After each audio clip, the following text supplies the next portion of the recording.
51. Rescue Part 2. It took us about an hour to walk back to where we had left the carriage. "Thank goodness, Tars and Scylla are safe," Claria exclaimed. "Yeah, that's a relief. Miss Arista, what should we do about your carriage?" "The horses have run off, so we'll just have to leave it here. Fortunately, it doesn't seem to be blocking the road. Please, just let me retrieve a few of our things. By the way, I forgot to ask the most important thing. We're headed to Gantz. Is that all right with you?" "Of course. Our destination is Gantz as well." I figured as much from the direction their overturned carriage was facing, so that settled that. No problems there. Now to deal with the bodies of the adventurers and bandits. I seem to recall a rule about recovering the guild cards of any adventurers found dead, probably to prevent them from being used illegally. It was also said that their families appreciate having their belongings returned. I decided we should collect what we could. Everyone, sorry to ask, but please gather the Adventurers Guild cards and any belongings or valuables that could be passed on to their families. Let's make sure their relatives get them. Anticipating something like this might happen, I had bought a large number of big linen sacks. We used them to collect and separate the items. As we worked, we found that the adventurers had a fair amount of money on them, so it seemed the bandits hadn't gotten a chance to rob them yet. As for the bandits' bodies, we decided to just roll them off the road. The adventurers at least deserved a proper burial. I stared at a spot on the ground beside the road and focused my mind. The earth began to tremble and vibrate. The trembling area expanded, growing larger and larger until, finally, the ground began to move. Soil rose up around the perimeter of a rectangle, and within tens of seconds, a pit had formed, 2 meters long, 7 meters wide, and about a meter deep. "Incredible! Is that earth magic?" Karina gasped. "Yes, it is. Pretty handy, don't you think?" With everyone's help, we laid the adventurers in the grave one by one. Once they were all placed, I used earth magic again to fill the hole. Earth magic really is convenient. I remember it taking hours to dig a grave and fill it in the past, but with magic, each step took only a few dozen seconds. All the practice I had put in during our journey had truly paid off. Damn it, not now!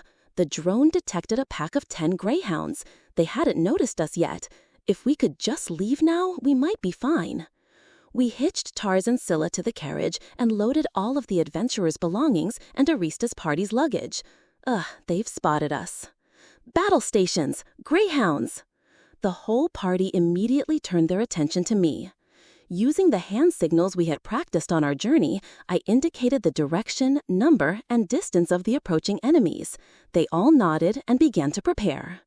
"Miss Arista, it seems some greyhounds are approaching. To be safe, could you please get inside the carriage?" Understood. We'll have Natalie and Karina help as well." "No, that won't be necessary. We can handle this ourselves." "Very well. We'll leave it to you then." The road was narrow, making it a difficult place to fight. If the greyhounds had attacked from both sides, taking the shortest route, it would have been a tough battle. Fortunately for us, the greyhounds weren't that clever.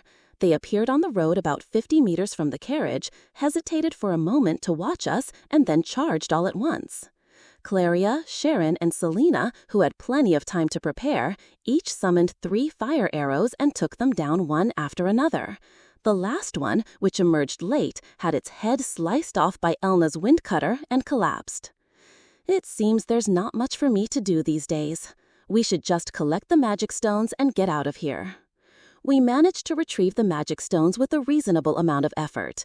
Lately, our group's trendy method was to slice the bodies open with an electromagnetic blade knife, then poke around with a sword to pop the magic stone out. It also made the corpses lighter and easier to drag away. Things rarely go exactly as you want. Sorry for the wait. Let's get moving. "That was amazing! To take down that many greyhounds in an instant," Karina said, impressed. "Well, we're used to it by now," I replied. As usual, Elna and I sat in the driver's box, while the rest sat in the back.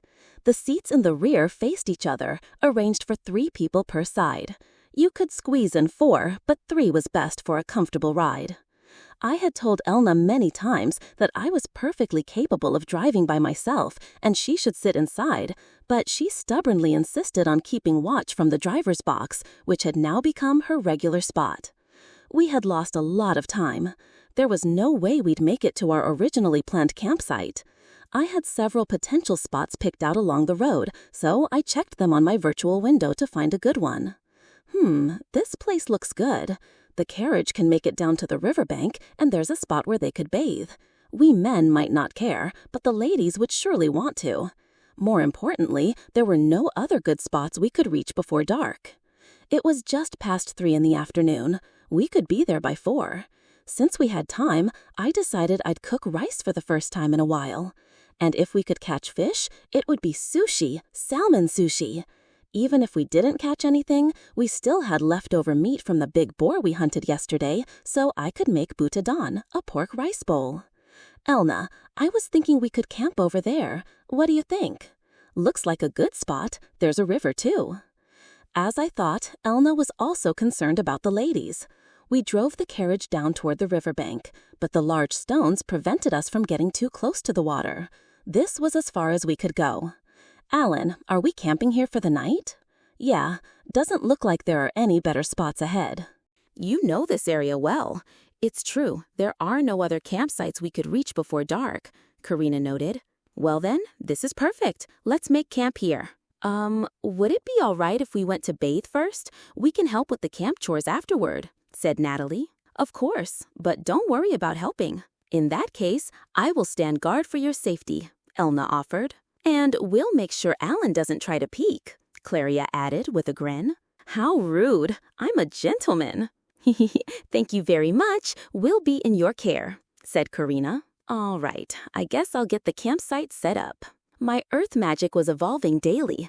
At first, I thought it could only move earth, but then I realized I could also change its hardness. In other words, if I formed a cube out of soil, just moving it would result in a fluffy pile that would crumble at a touch.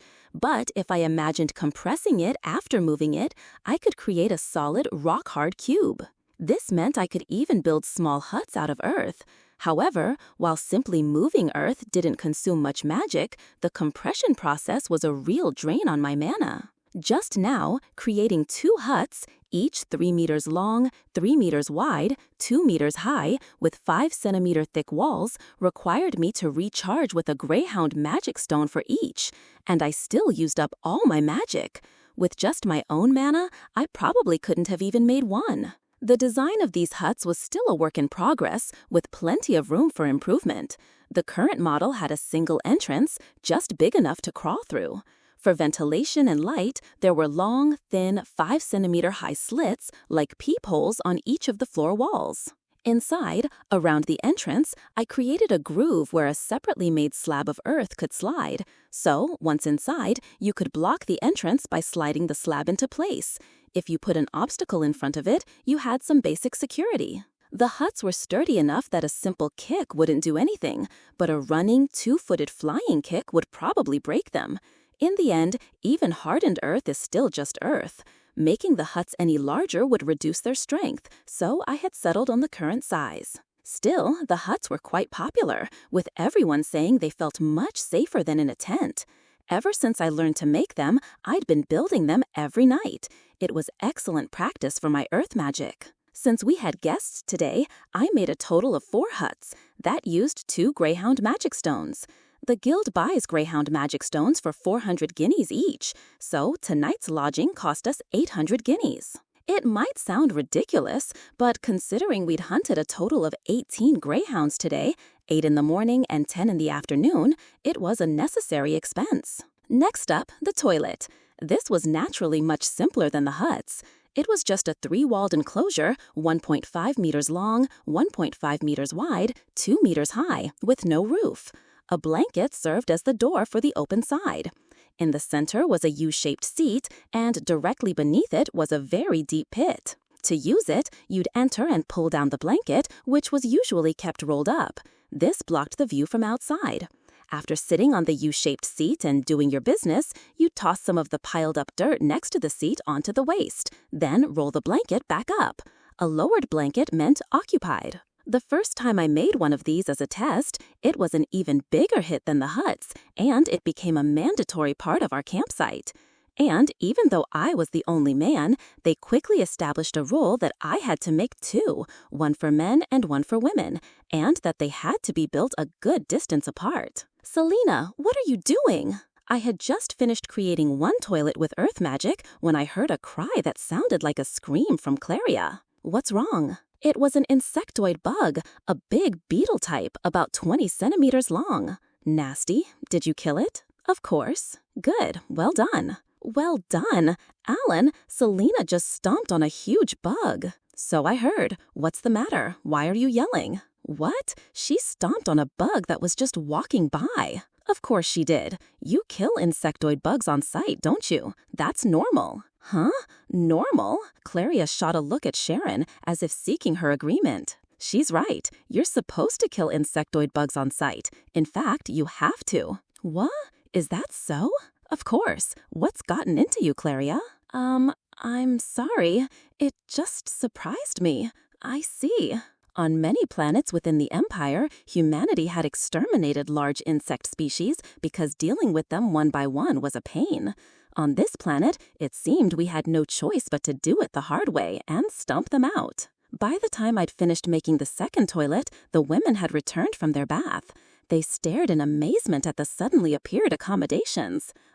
What are these? Asked Arista. These are our huts for the night. They're crude, but they're a better night's sleep than a tent.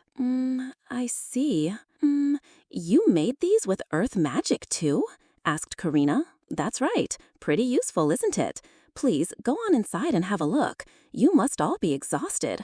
I have to get started on dinner. I saw our group showing the three of them how to use the hairdryer. It's best to dry your hair properly so you don't catch a cold. But this was no time to be standing around. If I didn't hurry, I wouldn't have time to make sushi. Oh, what if someone can't eat raw fish? Well, I'm making the pork bowl too, so it should be fine. But making both will be a serious time crunch. If I miss this chance, who knows when I'll get to make sushi again? Crap, I have no choice. Can someone with free hands go catch a fish? At these words, everyone's eyes lit up. They grabbed the bag with the fishing gear and ran off toward the riverbank. Damn it, I wanted to go fishing too. For the record, they all already understood how to use lures. Even though we hadn't had many chances to fish, they were always pulling out the tackle bag at night and asking me all sorts of questions. They had all completely fallen in love with fishing. Where did everyone go? Asked Arista. They just went to secure some ingredients. I'll make some tea now, so please have a seat at that table. No, we'll help with something. It's quite all right. You're our guests. Besides, I always cook the meals for this party by myself, so please don't worry about it. I filled a kettle with water using water magic, set it on the magic stove, and headed to the river to wash the rice. I brought an extra container with me just in case they caught a fish right away. Don't you find them to be a very strange group of people, Karina, Natalie? I do. Every one of them is at the level of a full-fledged mage, and from the way they carry themselves, their skill with a sword must be considerable as well. They're not C-rank level. I'd believe it if you told me they were A-rank, said Karina. I was more intrigued by Miss Claria and Miss Elna, Arista commented. Those two are nobles. Their posture and mannerisms are completely different. They've had, at the very least, a noble's education. Miss Claria, in particular, I'm certain comes from a high-ranking noble family. No way! Why would nobles like them be working as adventurers? Asked Natalie. That's why it's so strange. The more I think about it, the less I understand. The one I'm most curious about is their leader, Lord Alan, said Karina. He can use fire, light, earth, and water magic instantly and without incantations. That's not normal. Why have we never heard his name before? It just gets stranger and stranger, Arista murmured. After washing the rice, I called out to the group fishing upstream. We only need one fish. Okay, they all shouted back. Damn it, they look like they're having fun. I've got one, Elna yelled. She had only just started fishing and already had a bite. That was a perfect, masterful hook set. This one looked pretty big, too. Elna caught one, so that's it for fishing. Okay. Right. I left the kettle on the fire. I called out to Sharon, who hadn't gone fishing. Sharon, I'm boiling water on the magic stove. It should be ready soon. Could you make some tea for our 3 guests? Understood. I'll go right away. Oh, and one more thing. Could you put this pot on the fire for me too? High heat is fine. Be careful not to spill the water. Yes.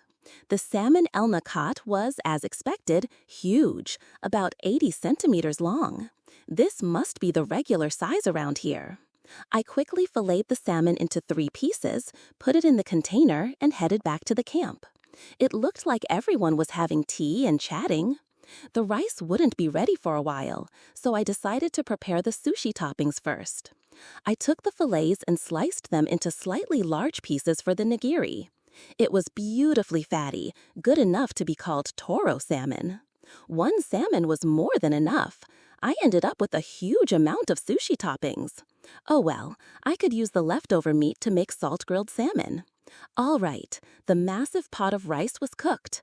I tasted a bit, and it was cooked to perfection. I had already made the sushi vinegar. Setting aside enough for tomorrow's breakfast and the pork bowls, I started turning the rest into shari, or sushi rice. I put the hot rice in a large bowl, and while drizzling the sushi vinegar over it, used wind magic to blow a cool breeze over the rice as I mixed it with a cutting motion. There, that should do it.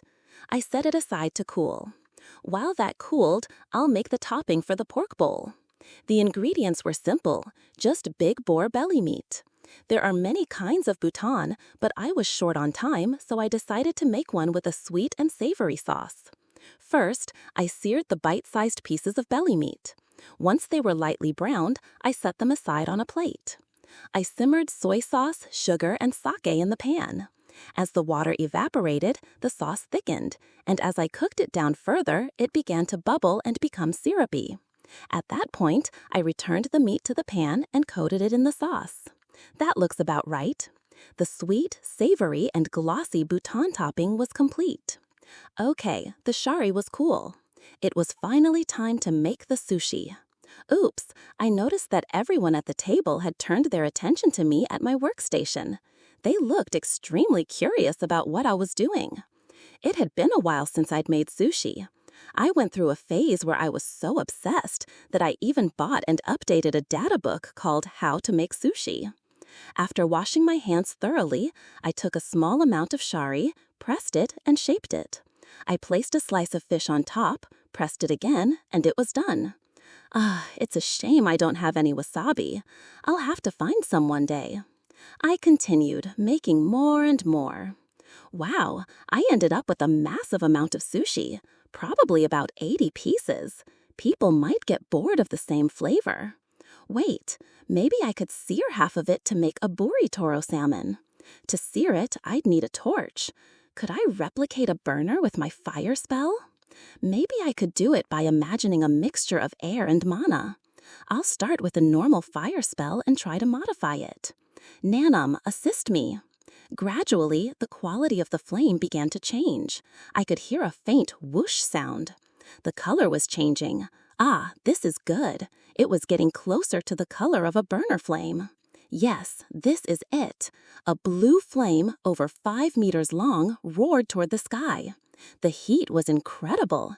It was draining my mana pretty fast. I slowly made the flame smaller while maintaining its state. This should work. I started searing half of the sushi with it. All right, it's finished. The first sushi I'd made on this planet was finally complete. Oh, I have to finish the pork bowls too. Since there was so much sushi, I filled some small donbori wet bowls with rice, reheated the pork topping, and placed it on top to make small servings of bouton. I figured they could eat this with a spoon. I brought the pork bowls for everyone and the large platters of toral salmon and seared toral salmon sushi to the table. Oh, I should bring out the salt-grilled salmon too. The small plates and soy sauce were all ready. Sorry for the wait. This is a dish from my homeland called sushi, and this is butadan. If you don't like it, I also have salt-grilled salmon and rice, but why don't you try it first? Alan, what was that blue flame from earlier? Claria asked. Oh, that? I needed it to make this seared sushi here. You have to sear it quickly with high heat to get this texture. I don't think that's what she was asking about, Elna interjected. So this is sushi? It's the first time I've ever seen it in person, said Sharon. Sushi? It just looks like raw fish on top of rice, commented Claria. Well, you're not wrong, but it's usually made with all sorts of seafood. We just have one kind today.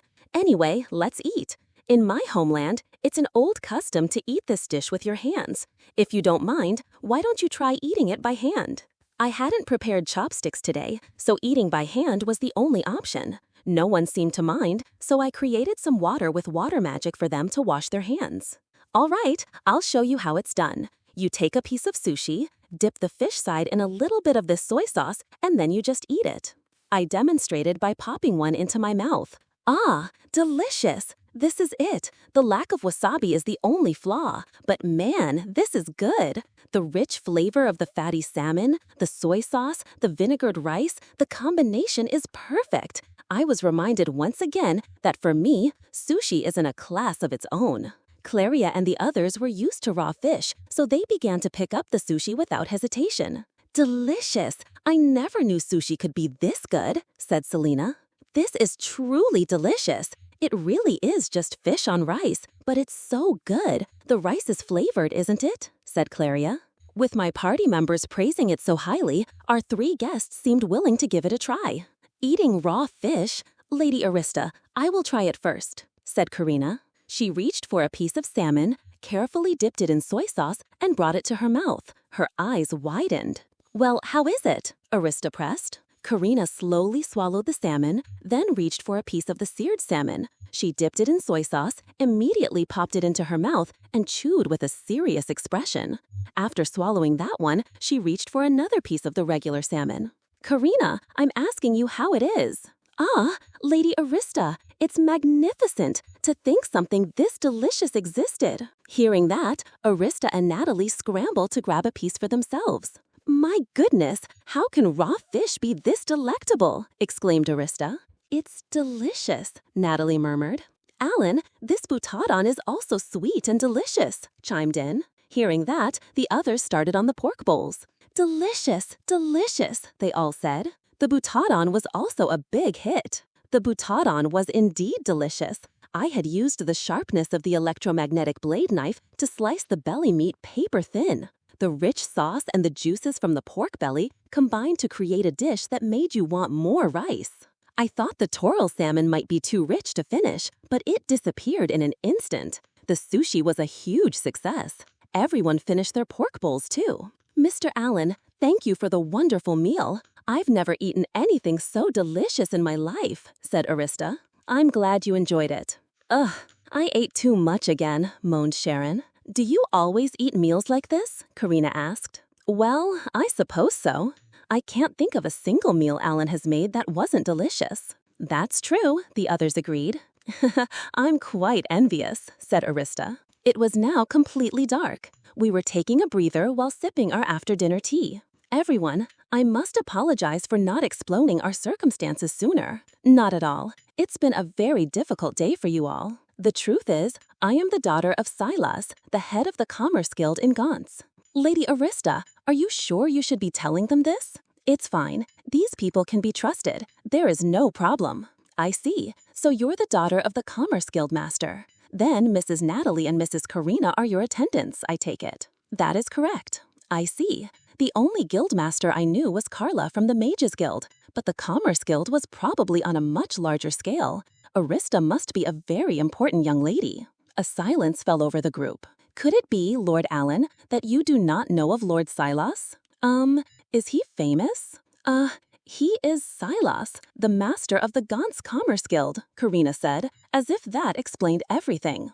I looked around at my party members, but they all had blank expressions. It seemed none of them knew who he was either. Sorry, we all only recently came to this country. I see. In that case, perhaps it can't be helped. Even the bandits knew of him. As I said, Lord Silas is the master of the Gaunt's Commerce Guild, and he also runs a trading company called the Silas Company. He is said to be the wealthiest man in this country, Arista added. The reason the bandits didn't harm me was that they realized I was Silas's daughter and planned to hold me for ransom, Arista added. I see. So that's what was going on. Therefore, once we return to Gaunt's, I will be able to give you a handsome reward. You can look forward to it, Arista said with a smile. I didn't save them expecting a reward, but it was true that it had been a lot of trouble. If it were just me, it would be one thing, but since the whole party was involved, it might be my duty as leader to secure a reward for my members. Is that so? Thank you very much. We'll look forward to it then. Well, we have an early start tomorrow. Shall we call it a night? We'll handle the watch, so Mrs. Arista, you and your companions should get some rest. Thank you. We will be in your care then, said Arista. Of course, there was no need for a watch. After a quick cleanup, we all went to sleep.